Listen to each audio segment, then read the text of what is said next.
అంగరంగ వైభవంగా సాగుతున్న కుంభమేళాకు లక్షలాది మంది భక్తులు పోటెత్తుతున్నారు. మరిన్ని వివరాలను మా ప్రతినిధి ఆదిత్య పవన్ ప్రయాగరాజ్ నుంచి ప్రత్యక్ష ప్రసారం ద్వారా అందిస్తారు.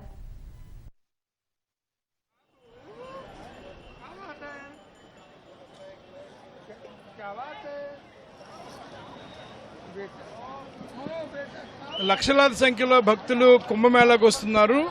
నిన్న మొన్న కూడా వారాంతపు సెలవులు శనివారం ఆదివారం కావడంతో లక్షల సంఖ్యలో భక్తులు వచ్చి స్నానాలు ఆచరించారు. ఈరోజు సోమవారం, శివునికి పవిత్రమైనటువంటి రోజు కాబట్టి అదే సంఖ్యలో పెద్ద సంఖ్యలో భక్తులు వచ్చి వివిధ రాష్ట్రాల నుంచి వచ్చి ప్రయాగరాజులో త్రివేణి సంగమ ప్రాంతంలో పుణ్యస్నానాలు ఆచరిస్తున్నారు. అయితే ఈరోజు హై సెక్యూరిటీ జోన్ డేగా మనం చెప్పుకోవచ్చు. ఎందుకంటే కేంద్ర మంత్రి అమిత్ షా ఈరోజు కుంభమేళాలో పాల్గొన్నారు. అందువల్ల మొత్తం అంతా కూడా హై సెక్యూరిటీ ఉంది.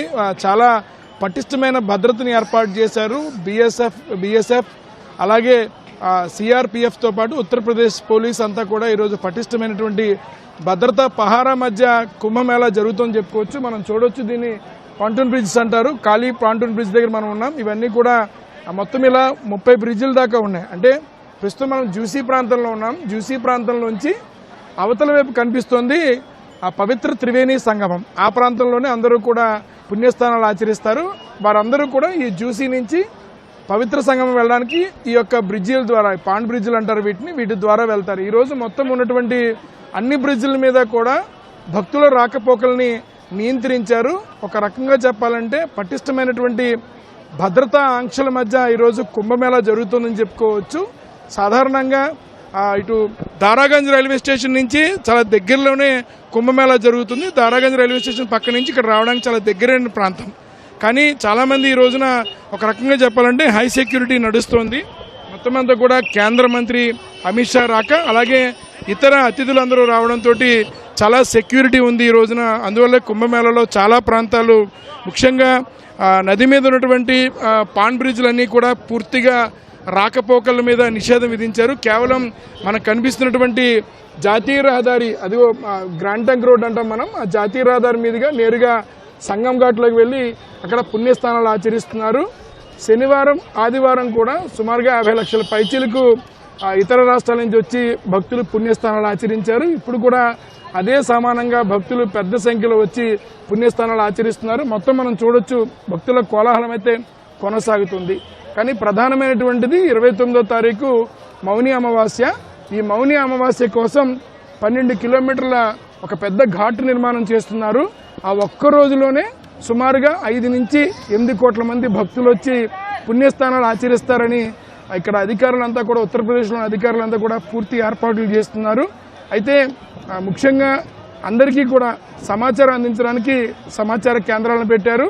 2 కమాండ్ కంట్రోల్ రూములు 24 అవర్స్ అంటే మొత్తం 24 గంటలు నిరంతరంగా పనిచేస్తున్నాయి. 240 మంది ఈ కమాండ్ కంట్రోల్ ద్వారా 1138 సీసీ కెమెరాలతోటి ప్రతి అణువు కూడా క్షుణ్ణంగా పరిశీలిస్తూ ఉంటారు.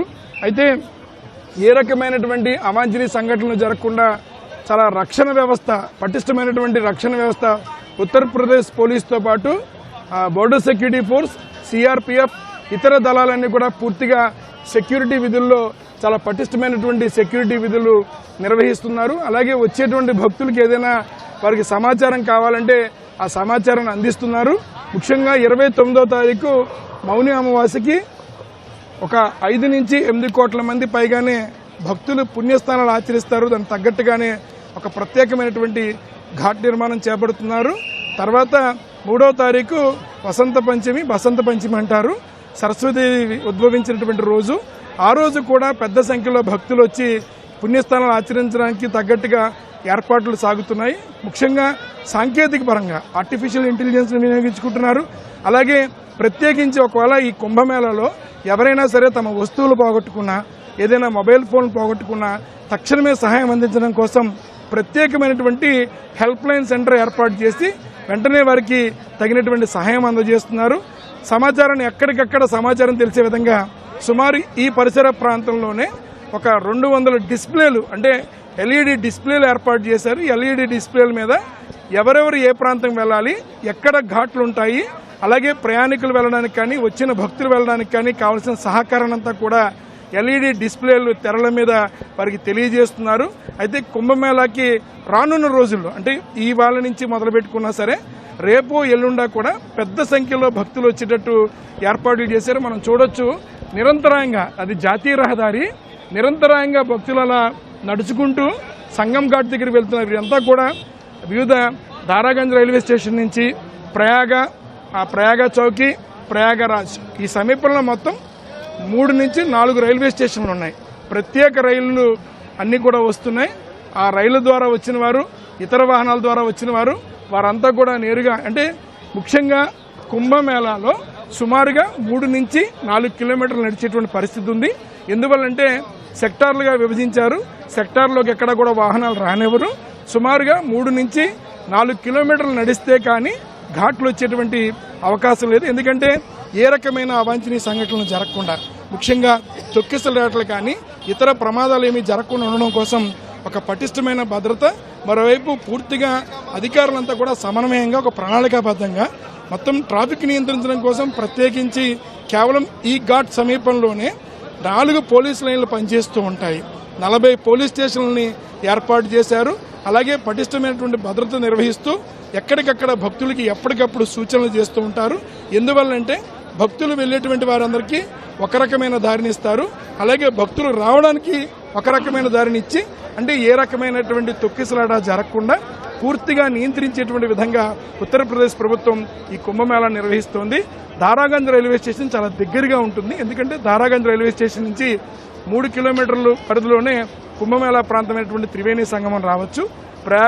ప్రయాగరాజ్ కానీ ప్రయాగ చౌకీ కానీ ఈ 2 రైల్వే స్టేషన్లు కూడా సుమారుగా 8 కిలోమీటర్ల దూరంలో ఉన్నాయి. అంటే 8 కిలోమీటర్ల దూరంలో ఉన్నటువంటి ఆ రైల్వే స్టేషన్ నుంచి ఒక సగభాగం అంటే 4 కిలోమీటర్ల వరకు కూడా ఆటోల ద్వారా, ప్రైవేటు వాహనాల ద్వారా, బస్సుల ద్వారా ఈ త్రివేణి సంగం ప్రాంతానికి చేరుకోవచ్చు. అక్కడి నుంచి మాత్రం నడక మార్గంలో మాత్రమే భక్తులు లోపలికి వచ్చేటట్టుగా అన్ని ఏర్పాట్లు చేశారు. ఒక్కసారి మనం చూడొచ్చు.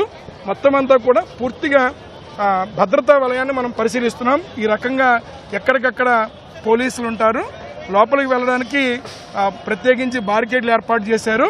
ఆ బారికేడ్ల ద్వారా వచ్చినటువంటి భక్తులు కావచ్చు, వారందరినీ విఐపీలు కావచ్చు, భక్తులు కావచ్చు, అతిథులు కావచ్చు, వారందరినీ కూడా ఈ రకంగా లోపలికి పంపించి తొక్కిసలాట జరగకుండా చాలా ఒక ప్రణాళికాబద్ధంగా ఈ కుంభమేళాని నిర్వహిస్తున్నారు. 29వ తారీఖు మౌని అమావాస్య. ఆ రోజు చాలా పెద్ద సంఖ్యలో భక్తులు వచ్చి పుణ్యస్థానాలు ఆచరిస్తారు. అందుకోసం తగ్గ అన్ని ఏర్పాట్లు కూడా ఉత్తరప్రదేశ్ ప్రభుత్వం చేస్తోంది. కెమెరా పర్సన్ కె శ్రీనివాస్తో ఆదిత్య పవన్, ప్రయాగరాజ్.